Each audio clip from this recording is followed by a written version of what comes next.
Hello प्यारे बच्चों, तो कैसे हो आप सब। बहुत बहुत स्वागत है आप सभी का आज की इस वीडियो में। और आज की ये एक स्पेशल और मोस्ट डिमांडेड वीडियो जिसको लेकर आप सारे बच्चे बहुत ज़्यादा कमेंट्स कर रहे थे। तो ये वीडियो क्लास 8वीं का आपका जो सबसे इंपॉर्टेंट और हार्ड सब्जेक्ट है बच्चों, मैथमेटिक्स यानी कि गणित, इसी के एनुअल यानी कि फाइनल एग्जाम 2025-26 के लिए बहुत ज़्यादा इंपॉर्टेंट होने वाली है। क्योंकि जैसा कि आप सभी बच्चों को पता है कि आने वाले एक दो दिन में ही यानी कि 13 फरवरी 2026 को, चाहे आप मॉर्निंग शिफ्ट के बच्चे हों या फिर इवनिंग शिफ्ट के, चाहे आप हिंदी मीडियम के बच्चे हों या फिर इंग्लिश मीडियम के, ठीक है, आप सभी का 13 तारीख को एक दो दिन में मैथ का जो फाइनल एग्जाम है, जो एनुअल एग्जाम है, वार्षिक पेपर है, ये होने वाला है। ठीक है, तो इसी की प्रिपरेशन को ध्यान में रखते हुए आपकी प्रैक्टिस के लिए, सिलेबस के रिवीजन के लिए हम लोग अपना सबसे पहला और मोस्ट इंपॉर्टेंट जो सैंपल पेपर है इसी को सॉल्यूशन के साथ में समझ रहे थे। तो ये वीडियो इसी पेपर 1 के पार्ट 2 की रहने वाली है। और ये जो पार्ट 2 की वीडियो है ना बच्चों, ये आपके लिए और भी ज्यादा इंपॉर्टेंट है। बताऊं क्यों? चलो आगे आ जाओ। पहले देखो पेपर का पैटर्न समझ लो। पेपर में आपके 16 प्रश्न और 5 खंड हैं। खंड आ जो रहेगा इसमें आपका एक ही क्वेश्चन होगा, लेकिन इसके अंदर जो है टोटल 12 MCQ है। ठीक है, 12। और खंड बा, इसमें आपके 6 प्रश्न है, 2-2 नंबर के, यानी कि 2 नंबर के 6 क्वेश्चन। तो इससे जो पहले वाली वीडियो थी ना पार्ट 1 की बच्चों, उसमें आपको मैंने सेक्शन ए और बी पूरा समझा दिया है ना। सेक्शन ए और जो बी है ये आपको पूरा समझा दिया है। अब जो मैं कह रहा हूं ना कि आज की ये वीडियो आपके लिए क्यों इंपॉर्टेंट है पार्ट 2 वाली, क्योंकि इस वीडियो के अंदर हम लोग प्रैक्टिस करेंगे अपने 3 प्रश्नों की जो 3-3 नंबर के रहेंगे, अपने 3 प्रश्नों की जो 5-5 नंबर के रहेंगे, और केस आधारित प्रश्नों की जो 4-4 नंबर के रहने वाले हैं। ठीक है, और इन प्रश्नों के अंदर आपको अथवा भी देखने को मिलने वाला है, तो बल्कि और भी क्वेश्चन ऐड हो जाएंगे। ठीक है, सेम इसी तरीके से इंग्लिश मीडियम में सेक्शन ए सेक्शन बी हम लोग पार्ट 1 में कवर कर चुके हैं। इस वीडियो में सेक्शन सी डी ई इन सबको देखने वाले हैं। ठीक है, तो चलो बच्चों शुरुआत करते हैं बिना देरी करते हुए। और मैं पहले ही कह चुका हूं कि इस वीडियो के अंदर हम जो भी क्वेश्चंस को डिस्कस करने वाले हैं वो सारे questions most important selected repeated questions हैं। ऐसे क्वेश्चन कि जो क्वेश्चन ऑलरेडी एग्जाम में पूछे जा चुके हैं, जिसके चांसेस है रिपीट होने के, वो क्वेश्चन इस वीडियो में हम देखेंगे। ओके, तो क्या आप तैयार हैं बच्चों आज के पेपर 1 के पार्ट 2 की वीडियो को समझने के लिए, जो कि हिंदी मीडियम के साथ साथ, ठीक है, इंग्लिश मीडियम के बच्चों के लिए भी रहेगी, क्योंकि आपको मैं आंसर दोनों मीडियम में समझाऊंगा। ठीक है, रेडी हो बच्चों पार्ट 2 को समझने के लिए? Are you ready? रेडी जल्दी बोलो प्यारे बच्चों, तैयार हो आप लोग? तो चलिए शुरू करेंगे। अच्छा देखो बच्चों, हम लोग ने ना जो पार्ट 1 की हमारी वीडियो थी उसके अंदर खंड आ पूरा हमने सॉल्व कर लिया था। ठीक है, जैसे ये हमारे MCQ है ना, ये सारे के सारे, तो इन MCQ को हमने पार्ट 1 की वीडियो के अंदर बहुत अच्छे से इनको समझ लिया था। ओके, फिर हमने खंड बा यानी कि सेक्शन बी जो है ये अपना पूरा कर लिया था। ठीक है, अब जो हमारा इस वीडियो से शुरुआत होगी अभी की इस पार्ट 2 की, वो शुरुआत होगी खंड नंबर सा, या फिर यूं कहें कि हमारा जो सेक्शन नंबर सी है बच्चों, इसके बारे में। ठीक है, तो चलो आंसर्स की शुरुआत कर देते हैं। पहले हिंदी में समझेंगे आंसर्स को, फिर इंग्लिश में। चलिए, क्वेश्चन नंबर 8 कहता है कि बार बार घटाने की विधि के द्वारा 196 का वर्गमूल ज्ञात कीजिए। ठीक है, वैसे अगर आप देखेंगे तो 196 किसका वर्गमूल है? ये है 14 × 14, यानी कि ये 14 का वर्गमूल है। लेकिन हमें इसे प्रूव करना होगा बार बार घटाने की विधि के द्वारा। ये तो बहुत ही सिंपल है। कैसे करना है बच्चों? देखो ये रहा हमारा बार बार घटाने की विधि में हम 196 को क्या करेंगे? लगातार विषम संख्याओं से, विषम का मतलब है जो 2 से डिवाइड ना हो, ऑड नंबर होते हैं उनको कहते हैं हम विषम। ठीक है, जब तक कि शेषफल हमारा 0 ना आ जाए। तो चलो बच्चों शुरुआत करते हैं। देखो सबसे पहली हमारी जो विषम संख्या वो कितनी है? 1। तो 196 में से 1 को माइनस करेंगे तो ये आ जाएगा हमारा 195। दूसरी विषम संख्या है हमारी 3, तो 195 में से 3 को माइनस करेंगे, ये आ जाएगा 192। तीसरी विषम संख्या है हमारी 5, तो 192 में से माइनस करेंगे 5, यानी कि 187। अगली विषम संख्या 4th है हमारी 7, तो 187 माइनस में 7 180 हो जाएगा। अगली विषम संख्या 9 है हमारी, तो 180 में से 9 हटाएंगे तो 171 हो जाएगा। फिर अगली विषम संख्या 11 है, तो 171 माइनस 11 यानी कि 160। अब 160 को माइनस करेंगे हम अगली विषम संख्या 13 से, तो ये कितना आ जाएगा? 160 माइनस 13 147। फिर हमारी अगली विषम संख्या क्या है बच्चों?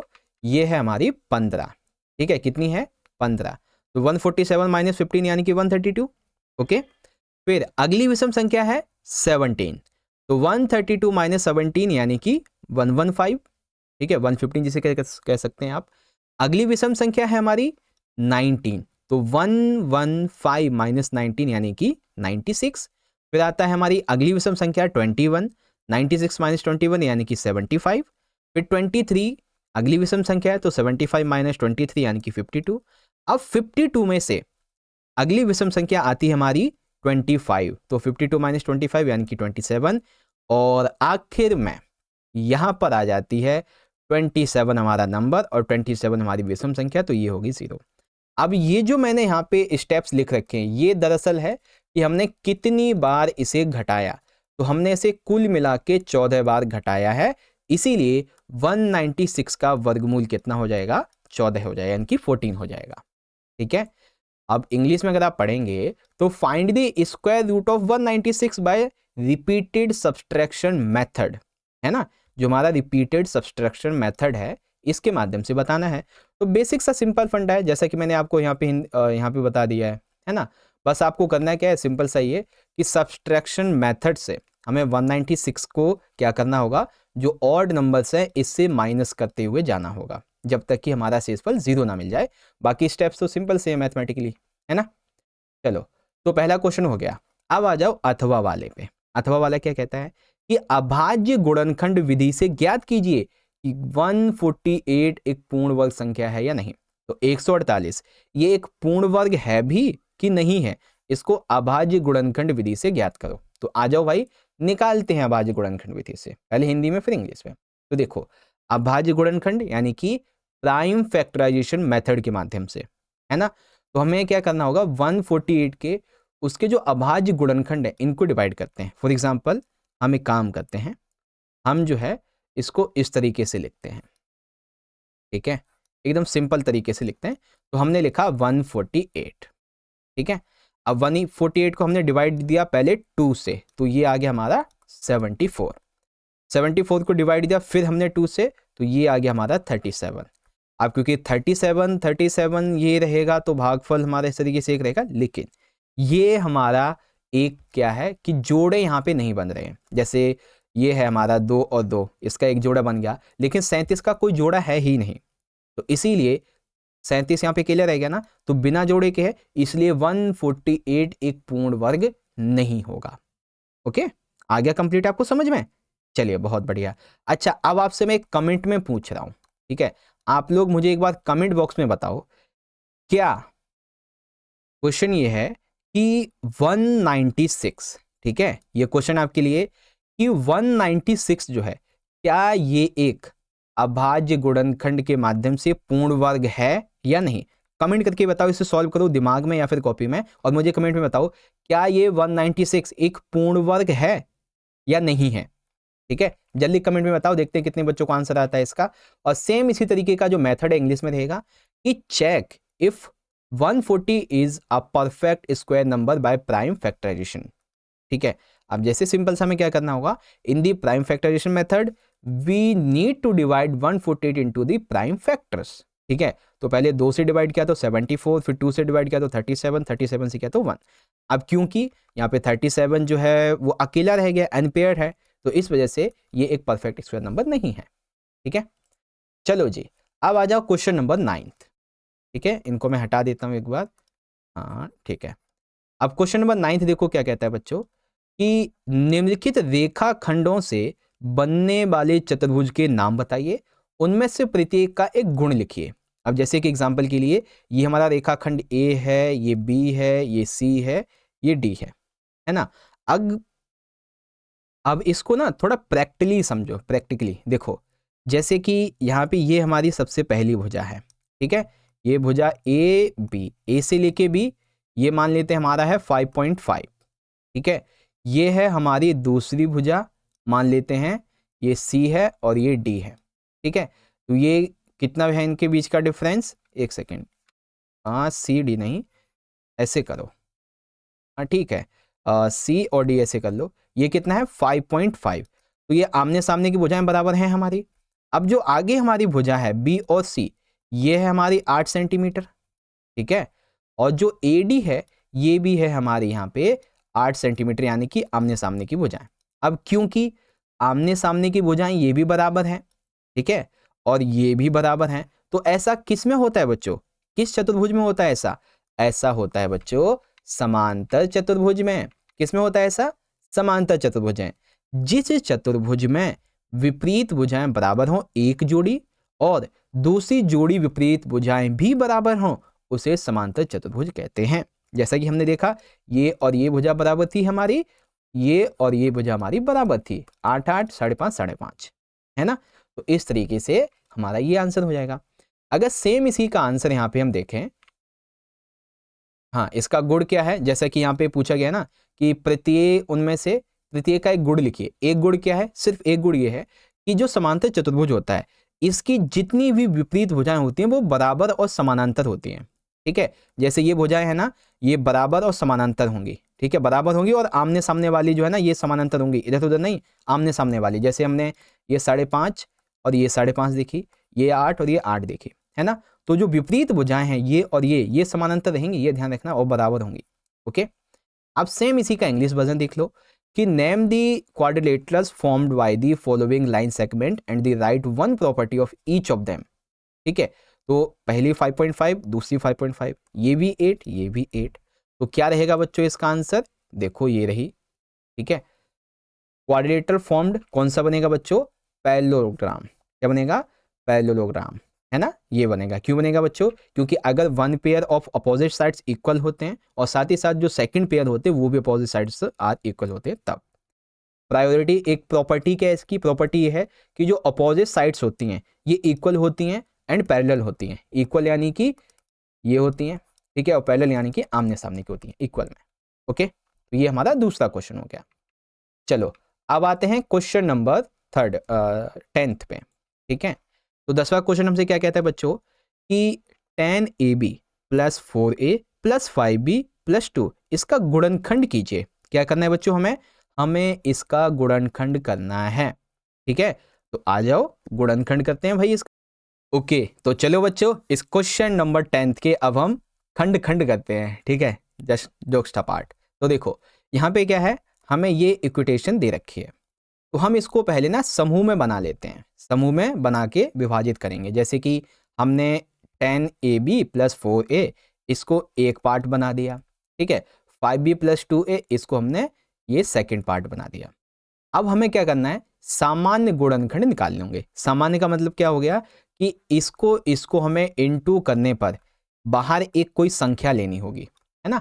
अब जैसे कि आप देखेंगे तो यहाँ पे हमारी जो संख्या है वो 10AB है, ये 4A है, तो कॉमन इसमें से क्या ले लेंगे हम? ये A जो है ना हमारा, ये A कॉमन ले लेंगे बाहर की तरफ, ठीक है, A कॉमन ले लिया हमने बाहर।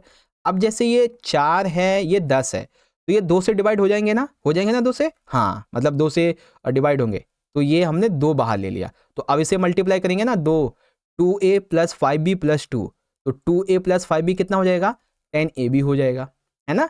और जब 2A को 2 से मल्टीप्लाई करेंगे तो ये 4A हो जाएगा, तो पहला हो गया। अब जैसे 5B + 2 है, तो इसमें से हम केवल एक कॉमन ले सकते हैं ताकि मल्टीप्लाई करने पे हमारा 5B हो और ये 2A है ना। अब और आगे आ जाओ। है सर, कितना आगे? अब फिर से समूह बनाएंगे। अब फिर से कैसे समूह बनाएंगे? अब देखो ध्यान से, तो यहाँ पे अब अगर आप देखें तो यहाँ पर क्या है कि हमें 2A + 1 और 5B + 2, ठीक है, क्या रहेगा? 2A + का 1 ये आ गया हमारा, और 5B + का 2 ये रहेगा हमारा। बस सिंपल सा हो गया। और सेम इसी क्वेश्चन का आंसर जैसे ये रहा कि फैक्टराइज 10AB + 4A + 5B + 2, तो आंसर कुछ इस तरीके से रहेगा आपका। सबसे पहले हम ग्रुप करेंगे इन सभी टर्म्स का जो हमें दिया हुआ है क्वेश्चन में, फिर फैक्टर आउट कॉमन टर्म्स, तो हम इसमें से कॉमन टर्म ले लेंगे और फिर इसे रीग्रुप कर देंगे, है ना। क्या करेंगे? रीग्रुप कर देंगे, ओके। तो हम इस तरीके से इसको रीग्रुप कर देंगे, सिंपल सा। अब पता है आपको अपना आंसर चेक करने का एक तरीका बताता हूं। अब ये आपका आंसर सही है या नहीं, कैसे चेक करोगे कि इससे मल्टीप्लाई कर दो, ठीक है, तो क्या आ जाएगा? 10AB आ जाएगा हमारा, है ना, 10AB। फिर इसके से मल्टीप्लाई करोगे तो 4A हो जाएगा। अब 1 की 5B से करोगे तो कितना हो जाएगा? देखो 1 की 5B से यानी कि ये हो जाएगा हमारा 5b। अब 1 की 2 से करोगे तो ये हो जाएगा हमारा 2, और सेम यही हमारे क्वेश्चन के अंदर दे रखा है ना। तो बच्चों ऐसे क्वेश्चन को आप रीचेक कर लेना अपने आंसर को दोबारा से, ठीक है, आंसर कंप्लीट करने से पहले, ताकि आपको पता चल जाए कि हाँ भाई आपका आंसर सही है कि नहीं है। ओके, चलो बच्चों, तो ये हमारा खंड सा कह लो, सेक्शन सी कह लो, पूरा हो गया। अब हम शुरुआत करेंगे बच्चों अपने अगले खंड की, जो कि हमारा खंड नंबर डी आप कह सकते हो। इसमें हमारे 5-5 नंबर के क्वेश्चन हैं, ठीक है। सेक्शन डी रहने वाला है बच्चों, 5 मार्क्स के क्वेश्चन होंगे। अब इसमें जो हमारा पहला क्वेश्चन है चित्र वाला, ये थोड़ा डिफिकल्ट है, बस ध्यान से समझना। देखो, एक पंचभुज को चित्र में दिखाए अनुसार 2 भागों में विभाजित किया गया है। ये एक पंचभुज है बच्चों, ठीक है। आप देखेंगे 1 2 3 4 5, ये इसकी 5 भुजाएं हैं, है ना। तो इसे इस तरीके से डिवाइड कर रखा है हमने। अब कहा क्या गया है, 2 आकृति में डिवाइड कर रखा है। मान लेते हैं ये है हमारी आकृति नंबर ए, ये आकृति नंबर बी है हमारी। अब इसके अंदर आप देखेंगे तो हमारी जो ये वाली भुजा है ये 15 मीटर की है, ये भी 15 मीटर है, ये भी 15 मीटर है, और टोटल इसकी जो हाइट है वो कितनी है, 30 मीटर है ना। टोटल हाइट कितनी है, 30 मीटर है। तो दोनों तरीकों से इस पंचभुज का क्षेत्रफल निकालिए। 2 तरीके कौन से हैं भाई इसमें, तो एक तरीका है ये ए वाला, ठीक है, और ये एक तरीका है ये बी वाला। तो दोनों तरीकों से निकालना है हमें। तो आ जाओ बच्चों शुरू करते हैं। देखो, चित्र में दिए गए अनुसार पंचभुज जो है इसको दो भागों में विभाजित किया गया है। आधार 15 मीटर है, आयताकार भाग की ऊंचाई है हमारी 15 मीटर। टोटल ऊंचाई जो है, आयताकार भाग मतलब ये जो है ना, ये वाला पार्ट, ये 15 मीटर है, लेकिन इसकी जो टोटल यहाँ पे हाइट है इसकी वो कितनी है, 30 मीटर है। दिखाई दे रहा है ना ढंग से, 30 मीटर है। तो ये लिख दिया। अतः पंचभुज में क्या क्या है, एक हमारा आयत है, इस पंचभुज में हमने देखा ना अभी, ये हमारा आयत है, ठीक है, और ये हमारा ट्राइंगल यानी कि एक त्रिभुज है। ओके, आयत और त्रिभुज है। अब तरीका नंबर 1, तरीका नंबर 1 क्या है बच्चों, तरीका नंबर 1 है हमारा आयत और त्रिभुज के रूप में।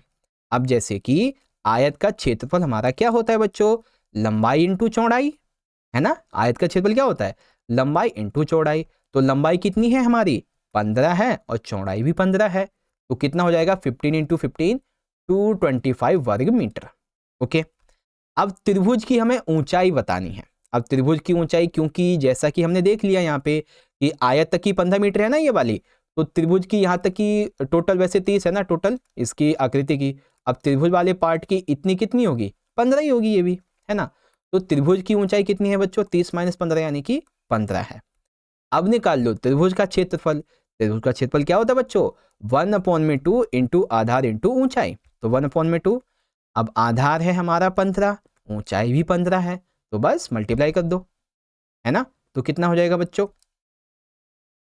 तो देखो अगर आप सिंपल सा मल्टीप्लाई करेंगे तो ये जो है इसको इससे काट दो तो 7.5 आ जाएगा, और 7.5 की 15 से मल्टीप्लाई कर दो तो 112.5 वर्ग मीटर आ जाएगा, ठीक है। अब पंचभुज का कुल क्षेत्रफल कितना हो जाएगा बच्चों, कुल क्षेत्रफल का मतलब क्या हो गया, हमें आयत का क्षेत्रफल और त्रिभुज का क्षेत्रफल ये दोनों मिलाना है। तो आयत का है 225, ठीक है, त्रिभुज का है 112। तो 225 प्लस 112 कितना हो जाएगा बच्चों, 337.5 वर्ग मीटर, ठीक है। तो उत्तर क्या हो गया बच्चों, 337.5 वर्ग मीटर। ओके, ये हो गया हमारा यहाँ पे पूरा। तो ये अभी तक हमने किया था यहाँ पे इस बी के हिसाब से। अब हम इस ए के हिसाब से करेंगे, ठीक है, बी वाला कर लिया। अब हम इस ए के हिसाब से करेंगे, कैसे, 2 समकोण त्रिभुज और एक आयत, ठीक है, 2 समकोण त्रिभुज और एक आयत। तो जैसा कि अभी हमने देखा, आयत हमारा है 225। अब दोनों त्रिभुजों का क्षेत्रफल कितना होगा, ध्यान से देखो, दोनों त्रिभुजों का कुल क्षेत्रफल 112.5 वर्ग मीटर, ठीक है। तो कुल क्षेत्रफल यानी कि 225 प्लस 112 वही 337, है ना। इस तरीके से निकल जाएगा हमारा, ये सिंपल सा कॉन्सेप्ट है। ओके, अब देखो यही सेम प्रश्न आपको यहाँ पे देखने को मिलेगा, क्या है, a pentagon is divided into 2 wedge as show in the figure, ठीक है। तो पहला तो हमारा ये यहाँ पे आयत है इतना, और ये इधर हमारा ट्रायंगल है, ठीक है। इसकी हाइट 15 मीटर, ठीक है, इसका बेस 15 मीटर, टोटल हाइट जो है वो 30 मीटर है ना। हमें इन दो तरीकों से इसका आंसर निकालना है। Calculate the area of this pentagon by the both ways. ठीक है, तो कैसे करेंगे बच्चों, सारी चीज़ें हमें दी हुई हैं। बेस है हमारा हाइट ऑफ रेक्टेंगल पार्ट और हाइट ऑफ जो हमारा आयत है उसका, और टोटल हाइट 30 मीटर। तो पेंटागन निकालने के लिए रेक्टेंगल प्लस ट्रायंगल का निकालेंगे। तो सबसे पहले हम एरिया ऑफ रेक्टेंगल निकालेंगे। 15 × 15 225। हाइट ऑफ ट्रायंगल पहले तो 15 आ गई, फिर area of triangle 112। Total area of pentagon कितना हो जाएगा, 225 प्लस 112.5, ये हमारा निकल के आएगा 337.5 मीटर स्क्वायर। ठीक है, फिर rectangle and two height angle triangles, तो इसके लिए भी सेम इस तरीके से आंसर हो जाएगा। ठीक है बच्चों, तो आई होप आप सभी को क्वेश्चन नंबर जो 11 है ये अच्छे से समझ में आ गया है बच्चों। एक बार ना आप सारे बच्चे मुझे कमेंट करके बताओ, ठीक है, सारे बच्चे कमेंट करके बताओ कि जितने प्यार से, जितने आसान तरीके से आपको मैं क्वेश्चन का आंसर बता देता हूँ, क्या इससे आपको हेल्प मिलती है आंसर समझने में? क्योंकि देखो भाई, मैं ना जितना आसान से भी आसान हो सकता है उतना आसान से आपको आंसर समझाने का प्रयत्न करता हूँ, ताकि ज़्यादा दिक्कत आपको ना हो क्वेश्चन के आंसर को समझने में। ठीक है, तो कमेंट में जल्दी से बताओ बच्चों, मैं आप जानना चाहता हूँ आपकी क्या राय है। अब आता है अगला प्रश्न, प्रश्न नंबर 12। अनिकेत ने एक बैंक में 50,000 रुपए जमा किए। ठीक है, ये क्या है बच्चों, ये एक बैंक है, एग्जाम्पल के लिए, है ना। ये क्या है, ये हमने माना एक बैंक। इस बैंक में कितने पैसे जमा किए निकेत ने, 50,000। बैंक 10% का वार्षिक चक्रवृद्धि ब्याज दर प्रदान करता है। अब 50,000 का 10% कितना हो गया बच्चों, 5K। ठीक है, कितना, 5K। एक वर्ष के बाद अनिकेत को कितना ब्याज मिलेगा, एक वर्ष के बाद में उसे कितना ब्याज मिलेगा ये बताइए। इसके अलावा दो चीजें और निकालो, क्या, दूसरे वर्ष का मूलधन निकालो, दूसरे वर्ष का मूलधन, और 4 साल के बाद कितनी चक्रवृद्धि ब्याज उसकी मिलेगी ये बताइए।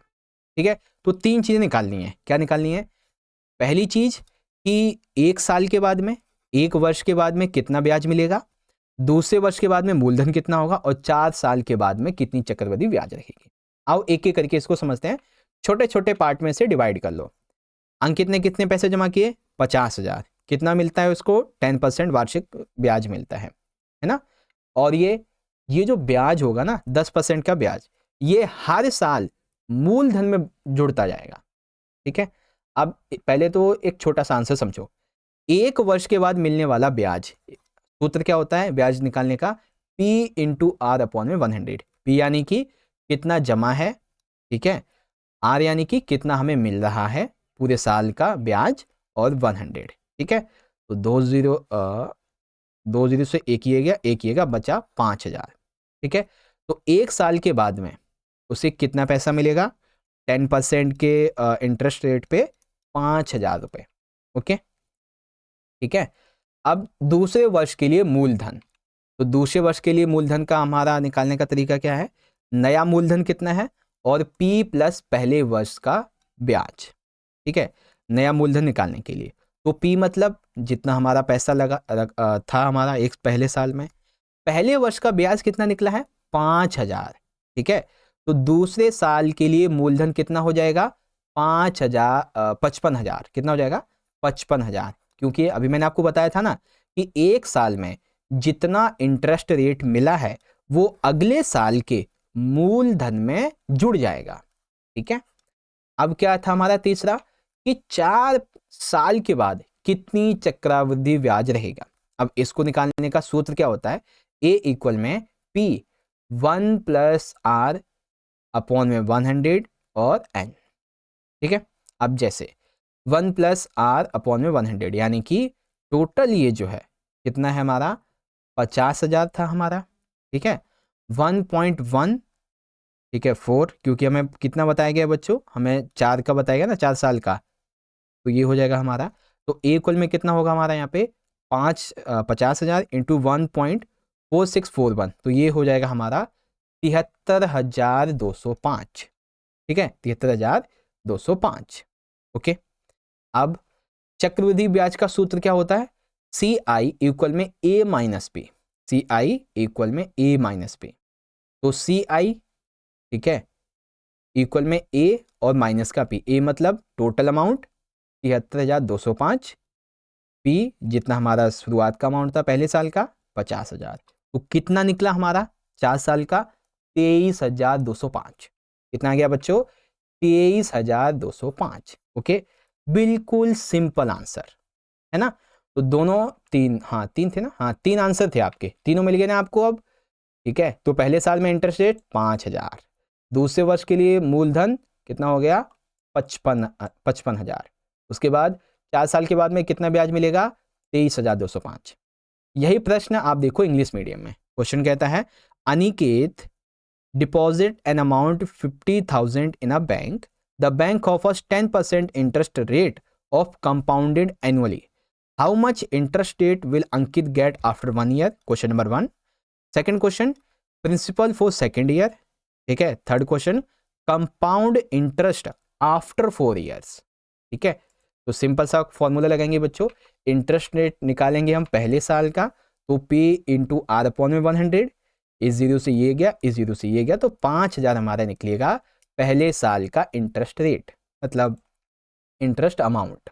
ओके, प्रिंसिपल निकालेंगे सेकेंड ईयर का, तो इसके लिए हमें क्या करना होगा, जो हमारा फर्स्ट ईयर का पैसा था उसमें इंटरेस्ट रेट जोड़ देंगे, तो 50,000 और 5,000 यानी कि 55,000, ठीक है।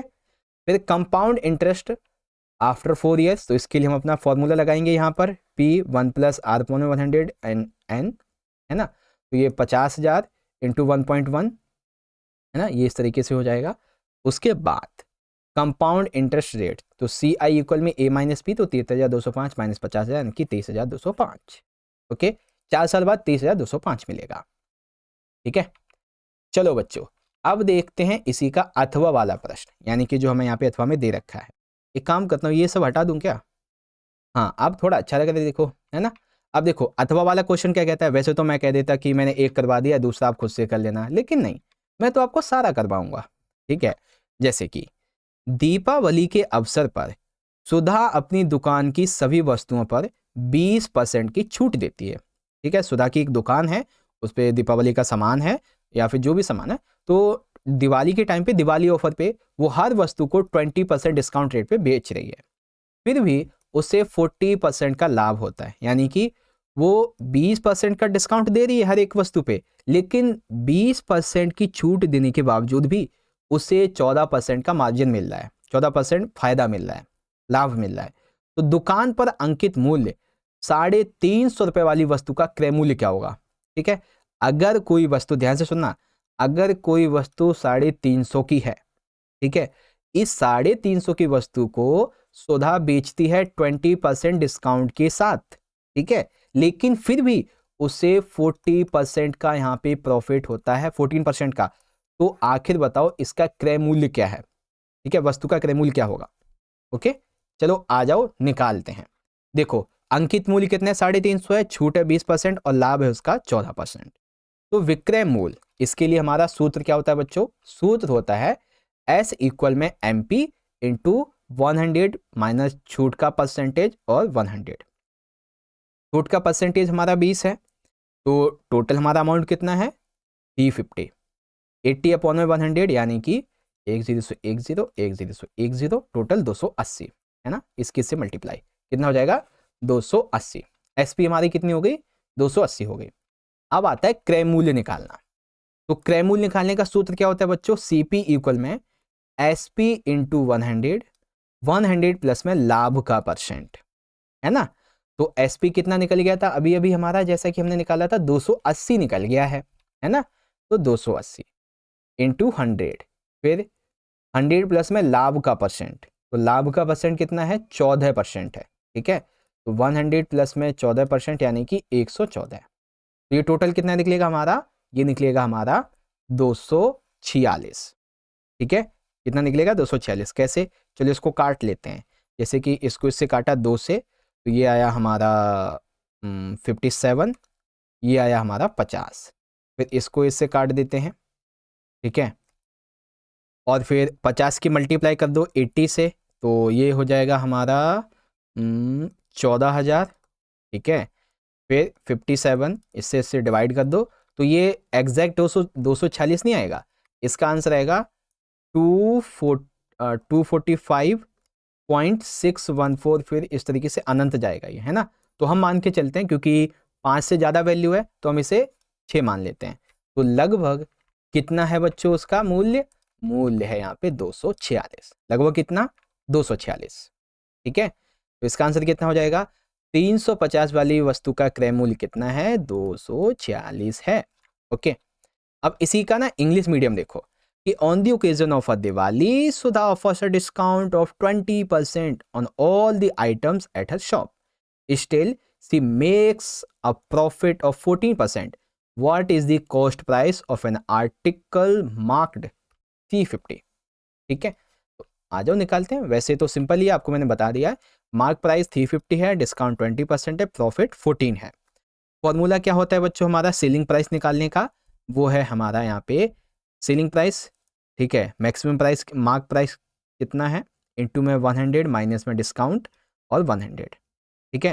तो डिस्काउंट हमारा कितना था 80, ठीक है, 100, अरे यहाँ से हटाओ, देखो ये टोटल जो इसका पॉइंट है ना वो यहाँ से देख लो, ये रहा, है ना।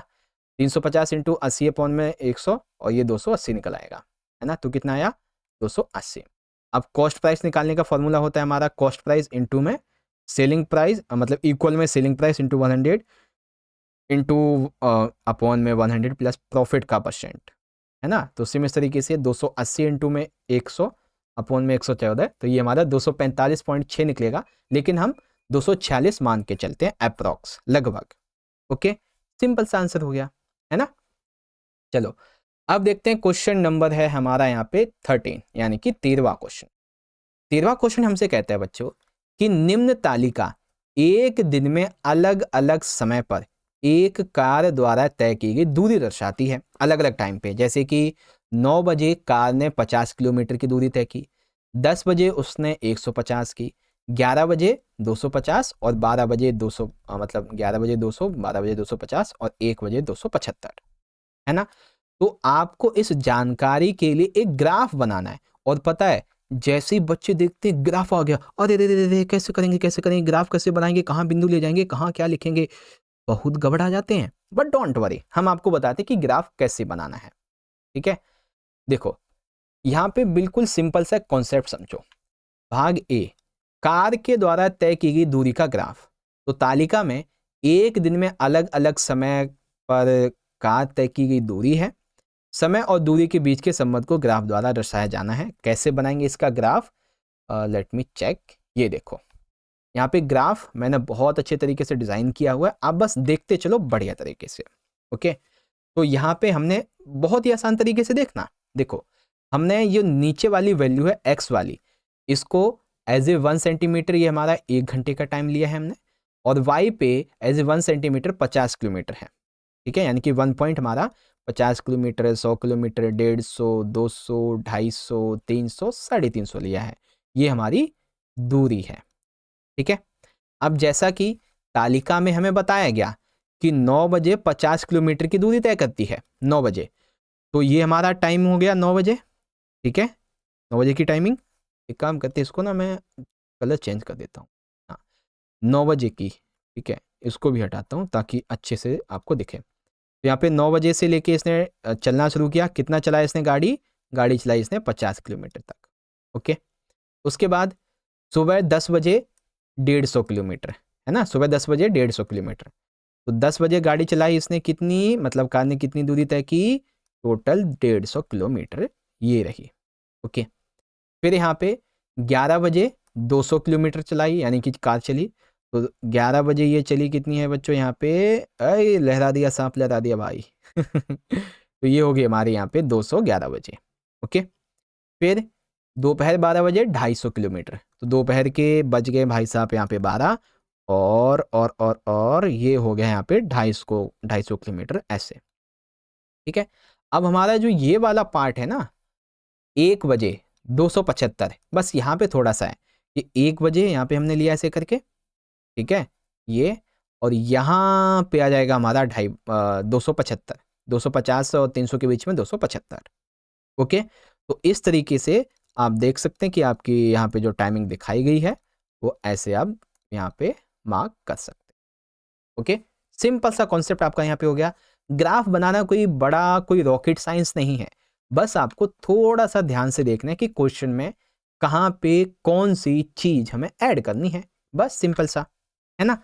और इसी क्वेश्चन का जो ग्राफ है इंग्लिश मीडियम का, अगर आप देखें, the following table show the distance travelled by a car at different times during a day.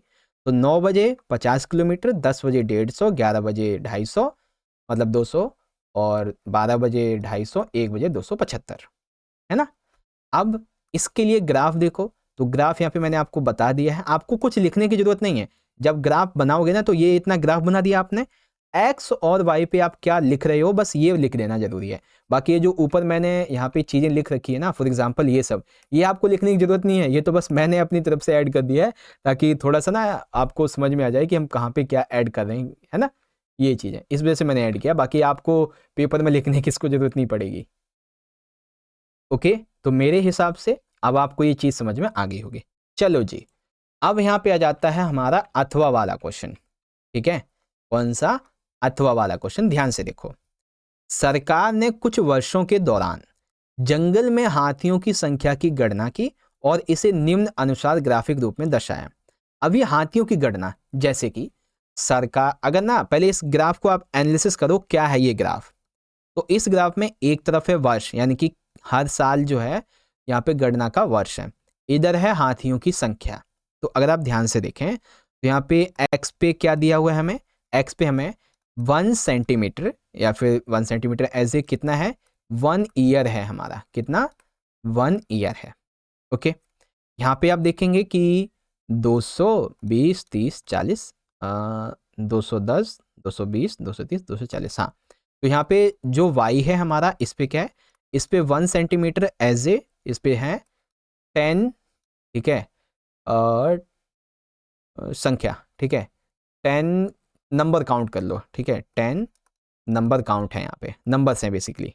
Okay, अब जैसे कि 2009 के अंदर यहाँ पर 200, ठीक है, 2009 में 200, 2010 में कितने, सिर्फ और सिर्फ 180। ओके, 2011 में आप देखेंगे तो ये हो जाता है 210। ओके, 2012 में भी 210, 2013 में आप देखेंगे तो 230। ओके, 2014 में 200, और फिर 2015 में एक बार फिर से ये हो जाते हैं 230। अब क्वेश्चन क्या है, किन लगातार वर्षों के दौरान हाथियों की संख्या बराबर रही। तो 2 वर्ष हैं बच्चों जब इनकी संख्या बराबर रही, तो कौन से वो 2 वर्ष, वो 2 वर्ष हैं 2011 2012। ठीक है, मैं ना ये मिटा देता हूं एक बार, ताकि आपको मैं दोबारा से ये सब बता सकूं, है ना। आपको मैंने बता दिया ना वैसे एनालिसिस क्या था इसका।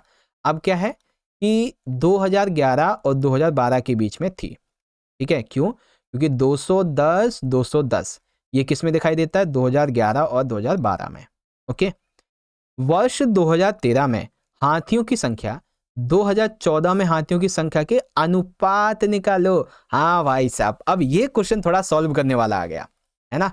अब जैसे कि एग्जांपल के लिए, हाँ ये देखो, पहला वाला तो हमने देख लिया था, अब दूसरा वाला जो क्वेश्चन आ गया ना, अब उसको देख लो। ठीक है, जैसे कि हमें कहा गया है कि 2013-2014 में हाथियों की संख्या का अनुपात, तो 2013 में देखो कितना है, 230 है, 2014 में केवल 200 है ना। तो 230 2000 में, 2013 214 में 200, तो अनुपात कितना होगा, 230 200। तो इसका अनुपात 1010 ये गया, बचा कितना, 23:20। तो सामान्य गुणनखंड से भाग देके हम निकाल देंगे, तो ये हमारा 23:20 निकल जाएगा। ठीक है, उसके बाद अब यहां पे कहा गया है बच्चों, ध्यान से सुनो, गिने गए हाथियों की अधिकतम और न्यूनतम संख्या के बीच का अंतर ज्ञात कीजिए। जो हाथियों की अधिकतम और न्यूनतम संख्या के बीच का अंतर निकालो। तो अंतर बहुत आसान है, मैक्सिमम हाथी कितने दिए गए हैं यहाँ पे, मैक्सिमम हाथी 2015 2013 में दिए गए हैं, ठीक है, और कितनी वैल्यू है इनकी, 230 है ना। तो 230 मिनिमम की अगर हम बात कर लेते हैं, ये 2015 के साथ में 2013 भी आप लिख देंगे, है ना। अब क्या कहा गया है कि न्यूनतम संख्या के बीच का अंतर। अब न्यूनतम संख्या के बीच का अंतर तो न्यूनतम हमारा 100 है। अब 100 कब था, तो 100 था बच्चों, आप देखेंगे 2009 और 2014, ठीक है। ये 10 कैसे लिखा है भाई, तो अच्छा हाँ 2010 में है न्यूनतम, तो वो तो वहाँ था। और ये कितना है, 100 है, नहीं 100 नहीं है, ये 100 नहीं है। अच्छा हाँ एक चीज़, दरअसल ये जो हमारा नीचे वाला पार्ट है ना, ये हमारा 100 है, ये 100 है, यहाँ स्टार्टिंग होती है शुरुआत से, ठीक है। तो सबसे कम हो जाएंगे 100, ओके। तो यहाँ पे क्या हो जाएगा आंसर, 230 में से 100 माइनस कर दो, आंसर निकलेगा 130। कितना निकलेगा, 130 हमारा आंसर आ जाएगा, सिंपल है ना। इन्हीं सभी प्रश्नों के उत्तरों को आप इंग्लिश मीडियम में यहाँ से देख सकते हैं, ये क्वेश्चंस हैं। और वैसे तो मैंने आंसर्स के बाकी ऑलरेडी बता रखे हैं सारे के सारे। फॉर एन एग्जाम्पल कि during which constitutive year the equal number of elephants were counted, तो वो है 2011 और 2012, ठीक है। यहाँ पे मैं लिख देता हूँ 2011 और 12। Find the ratio of number of elephants in the year 2013 and 14, तो 2013 और 14 में कितना डिफरेंस है बच्चों, तो ये रहा अनुपात में कितना रहेगा, 23 और 20, 23:20, ठीक है। फिर find the difference between maximum and minimum number of element, तो मैक्सिमम है हमारे 230, मिनिमम है 100, तो माइनस कर दो, टोटल निकल के आ जाएगा यहाँ पे 130, कितना जाएगा 130 आंसर आ जाएगा, ओके बच्चों। तो इस तरीके से आपका ये पार्ट पूरा हो गया, ठीक है। अब देखो बाकी के, अब हमारे जो अगले क्वेश्चंस बच गए हैं, ठीक है ना, या यूं कहें कि जो खंड ई हमारा रह गया है, जिसके अंदर क्वेश्चन नंबर 4 जो है, ये आपका बेसिकली जो केस बेस्ड है, ये वो क्वेश्चंस हैं, है ना। तो इन सभी केस बेस्ड क्वेश्चंस को आपको मैं एक छोटी सी वीडियो बना के समझा दूंगा, ठीक है। एक छोटी सी वीडियो बनेगी 5-10 मिनट 15-20 मिनट की, तो उसके अंदर ये केस बेस्ड जितने भी हैं आपके, चाहे वो हिंदी मीडियम में हो चाहे वो इंग्लिश मीडियम में, सब आपको मैं बता दूंगा, ठीक है। एक छोटी सी वीडियो 15-20 मिनट की आएगी, उसमें देख लेना, सब कुछ आपको मैं बाकी चीज़ें अच्छे से समझा दूंगा, ठीक है। तो प्यारे बच्चों, इस तरीके से आज की हमारी जो वीडियो थी वो यहाँ पे हो जाती है पूरी। और इस सेशन के अंदर हम लोग ने अपना जो पहला वाला सैम्पल पेपर था, इसके पार्ट 2 को यहाँ पे पूरा कर लिया है। जो पार्ट 3 की वीडियो होगी 15-20 मिनट की होगी, ज़्यादा बड़ी नहीं, उसके अंदर आपको मैं बाकी की सारी चीज़ें समझा दूंगा, जो भी हैं आपकी, जो 5वां खंड है ना आपका स्रोत आधारित वाला, ये आपको समझा दूंगा, ठीक है। So don't worry. तो बस बच्चों, आज की इस वीडियो के लिए इतना ही। अब आप सभी बच्चों को ये वीडियो अच्छी लगी है तो क्या करना है, आप सभी ने, सभी को पता होगा, इस वीडियो को ज़्यादा से ज़्यादा लाइक करके आप हमारा मोटिवेशन बढ़ा सकते हैं। शेयर कर दीजिएगा इस वीडियो को अपने सभी क्लासमेट्स में, सभी दोस्तों में, ताकि वो भी इसको देख सकें अच्छे से। बाकी मिलते हैं बच्चों आपसे आने वाली अगली वीडियोज़ में, तब तक के लिए आप सभी पढ़ते रहिए और अपना अच्छे से ख्याल रखिएगा। बहुत बहुत धन्यवाद। जय हिंद, जय भारत, वंदे मातरम।